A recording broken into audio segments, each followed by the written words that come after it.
Madam जी, मंत्री जी तो गए हैं गर्मियों की छुट्टियां मनाने थाईलैंड, और सारी जिम्मेवारी मुझे सौंप के गए हैं। अब आप बताओ, आपको क्या काम है? कोई बात नहीं पीए साहब, जब मंत्री जी वापस आएंगे ना तब मैं उनसे मिल लूंगी। वो क्या है ना, मेरा काम थोड़ा हाई लेवल का है। क्या मतलब हाई लेवल का है? आप मुझे लो लेवल का समझ रहे हो क्या?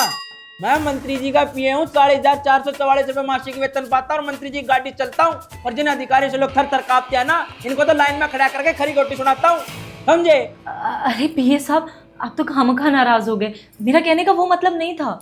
एक्चुअली मैं ना प्राइमरी स्कूल की टीचर हूँ, तो मुझे उनसे अपने ट्रांसफर के सिलसिले में बात करनी थी। अरे तो फिर इतनी सी बात थी तो इसमें मंत्री जी को क्यों परेशान करना था? वैसे भी आप उनको बोलती, वो मुझे काम सौंपते, तो मैं करूंगा ना आपका काम। सच में? मतलब आप मेरा ट्रांसफर गाजियाबाद से बहराइच करा दोगे? हाँ जी, बिल्कुल करवा देंगे, 100% करवाएंगे। लेकिन एक बात बताओ, दुनिया तो ऐसी जगह से लेकर के एनसीआर में आना चाहती है, आप उल्टा ऐसी जगह जा रहे हो, इसका चक्कर क्या है? मजबूरी पीए साहब, मजबूरी। एक्चुअली मेरे पति की जॉब वहाँ है ना। अच्छा अच्छा, समझ गया। मैं यहाँ तू वहाँ, रोशनी है कहाँ। कितने साल हो गए जी शादी को? 5 साल। और बच्चे कितने हैं आपके? जी, बच्चे तो एक भी नहीं है अभी। कोई बात नहीं, अब आप मेरे पास आ गए हो ना, अब हो जाएंगे। मेरा मतलब आपका काम हो जाएगा, टेंशन नहीं लेनी अब आपको। अगर आपने मेरा ये काम करा दिया ना, मैं जिंदगी भर एहसान मानूंगी आपका। अरे मैडम जी, इसमें एहसान की क्या बात है? मैं और मंत्री जी तो बैठी जन सेवा के लिए हैं। आप बस थोड़ा सा क्या है कि सुविधा शुल्क देना पड़ेगा, 2 लाख रुपए। 2 लाख? अरे मैडम जी, आप तो ऐसे चौंक रहे हो जैसे मैंने आपकी कोई जमीन जायदाद मांग ली हो। 2 लाख रुपए आपके लिए क्या बात है, 2 महीने में अंदर कर लोगे। ये सब देख लो ना, थोड़ा कम हो जाए तो। देखो मैडम जी, ये कोई सब्जी मंडी तो है नहीं जो आप मोल भाव कर रहे हो। अब पैसे तो लगेंगे, वैसे भी ट्रांसफर रुके पड़े हैं, मैं खुद जुगाड़ करके करूंगा आपका काम। ठीक है, मैं दे दूंगी, आप करा देना। बस तो फिर यहाँ पैसे आप मुझे पहुंचा देना, मैं आपका काम करवा दूंगा। 2-4 दिन के अंदर पक्का आपको अच्छी खबर सुनने को मिल जाएगी। ठीक है भैया, सब चलते हैं।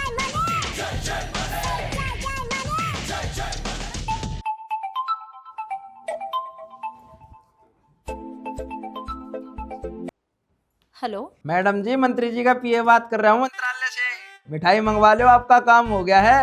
क्या? सच में भैया साहब? अरे बिल्कुल मैडम, 15 दिन के अंदर आपका ट्रांसफर हो जाएगा। अब आप सीधा बहराइच जाके मिलोगे। और हाँ, मेरे सुविधा शुल्क का ध्यान रखना, आ रहा हूँ लेने। और हाँ, आपके कुछ कागजों पे साइन भी चाहिएंगे। मिलता हूँ आपसे जल्दी। ठीक है ठीक है, आप आ जाइए। ओके जी।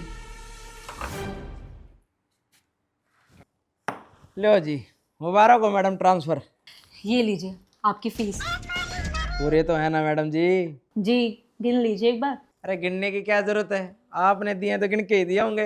वैसे भी आप टीचर हैं, गलती थोड़ी करेंगी। अच्छा ये सब एक बात बताइए, आप तो कह रहे थे कि ट्रांसफ़र अभी रुके हुए हैं सबके, तो फिर आपने मेरा ट्रांसफ़र कैसे कराया? अरे मैडम जी, आप आम खाइए ना, गुठली क्यों गिन रही हैं? पर एक बात मेरी याद रखना, ये बात कानो कान किसी को भी खबर नहीं होनी चाहिए, ना आसपास वालों को, ना दूर दराज वालों को। मैं पहले बता रहा, नहीं तो काम बिगड़ जाएगा। जी जी, समझ गई। बाकी कोई और काम हो तो पीए साहब बैठे ही हैं, कभी भी याद कर लेना। जय हिंद है। जय हिंद पीए साहब। जय हिंद भाई, जय हिंद। ये साहब, मैं बहुत देर से आपका इंतज़ार कर रही थी। वो ना मुझे अपना ट्रांसफ़र कैंसिल कराना है, प्लीज़। अरे मैडम, आपकी प्रॉब्लम क्या है? 2 दिन पहले तो आपका ट्रांसफर करवाया है मैंने जैसे तैसे, अब आप कह रहे हो रुकवा दो। अरे सरकारी काम है, को हलवा थोड़ी है, अब कुछ नहीं हो सकता। और हाँ, अगर आप ये सोच रहे हो कि ट्रांसफर रुकवा के आप मुझसे पैसे वापस ले लोगे, तो वो तो बिल्कुल भी नहीं होने के, क्योंकि केक कटकर सम्मा बढ़ चुका है। हेलो पीए साहब, सुबह 4 बजे से एक लंबू आके यहाँ धरना देके बैठा है। दिमाग खराब कर रखा है इसने। बोल रहा है आपसे बिना मिले नहीं जाएगा। अरे ठीक है, जब इतना अर्जेंट है तो एक काम कर, उसको बाहर भेज दे, मैं गेट पे ही खड़ा हूँ ऑफिस के। अरे पीए साहब, मुझे पैसे वैसे कुछ भी नहीं चाहिए, आप बस कुछ भी करके मेरा ट्रांसफ़र रुकवा दो।